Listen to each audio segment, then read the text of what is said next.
बिस्मिल्लाहिर्रहमानिर्रहीम। अस्सलामुअलैकुम। कैसे हैं आप लोग।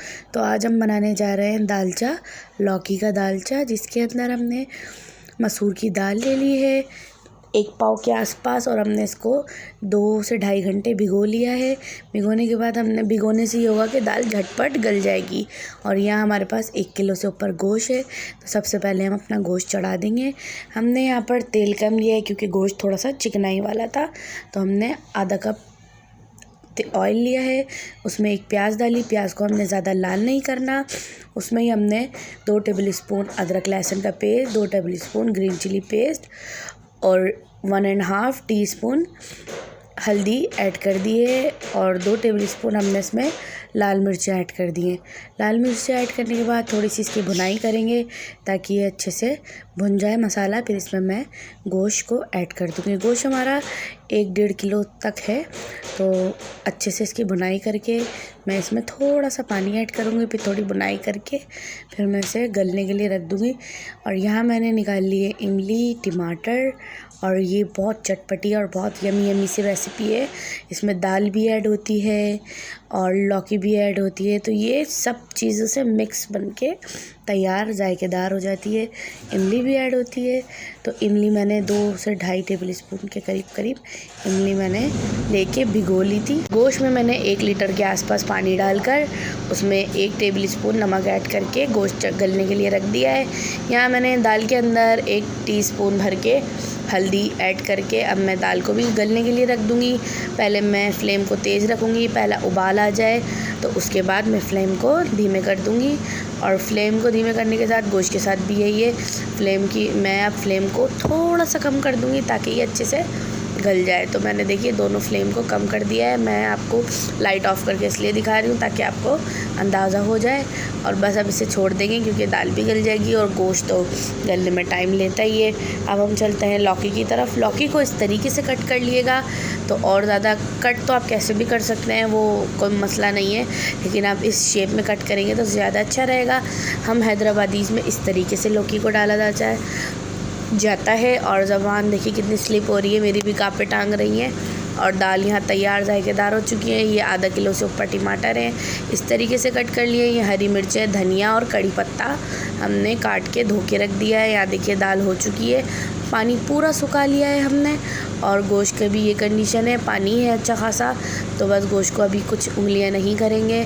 यहाँ पर देखिए हम मिलते हैं आधे घंटे के बाद। हो गया अब आधे घंटे बाद आप देख सकते हैं गोश्त अच्छे से मैंने भून के अब इसमें टमाटर ऐड कर दिए हैं। टमाटर ऐड करने के बाद अच्छे से भुनाई कर रही हूँ। ये जो इमली थी अब मैं इसका पल्प निकाल लूँगी। उसके साथ साथ आप लोगों को एक यमी सी रेसिपी भी मिल जाएगी।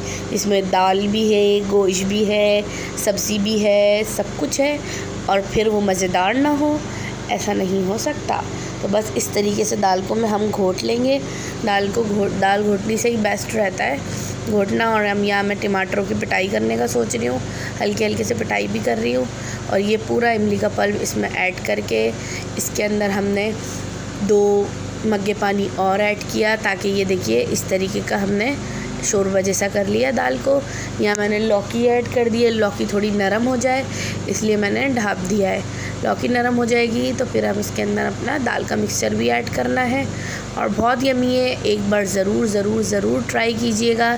ये बहुत अच्छी और यमी रेसिपी है। हम हैदराबादीज़ इसको बहुत इंजॉय करते हैं। और देख सकते हैं आप लौकी इतनी गली नहीं थी, हमने ये दाल का मिक्सचर ऐड कर दिया है और इसका कलर कितना खूबसूरत हो चुका है। अब हम इसको थोड़ी देर के लिए पकाने के लिए छोड़ देंगे ताकि ये सेट हो जाए और लौकी भी हमारी अच्छे से गल जाए। तो बस यहाँ पे हमने सब कुछ ऐड करके तैयार जायकेदार कर दिया है। नमक मैंने कम डाला था इसलिए नमक का अंदाज़ा बाद में भी आपने रखना है।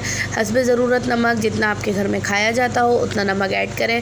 और देखिए अब उबाल आना स्टार्ट हो चुका है और आहिस्ता उबाल आ रहा है। और फातिहा का दिन था तो बस घर में साइड में कुछ और भी बन रहा था, नमक कम था तो मैंने नमक और ऐड कर दिया। आपको जितनी ज़रूरत के मुताबिक हो उतना ही ऐड कीजिएगा। और ये देख सकते हैं आप हमने अच्छे से पकने के लिए रख दी थी और अब तेल ऊपर आ चुके हैं, तेल महाराज। और इसको बघार वाले चावलों के साथ खाने में बहुत अच्छा लगता है। यहाँ मैंने धनिया, कड़ी पत्ता और मिर्चें ऐड कर दी है और लौकी भी यहाँ ऑलमोस्ट गल चुकी है और सालन हमारा तैयार जायकेदार हो चुका है। और ढकना थोड़ा सा ऐसे रखिएगा क्योंकि दाल होती है थोड़ा उबल ना जाए।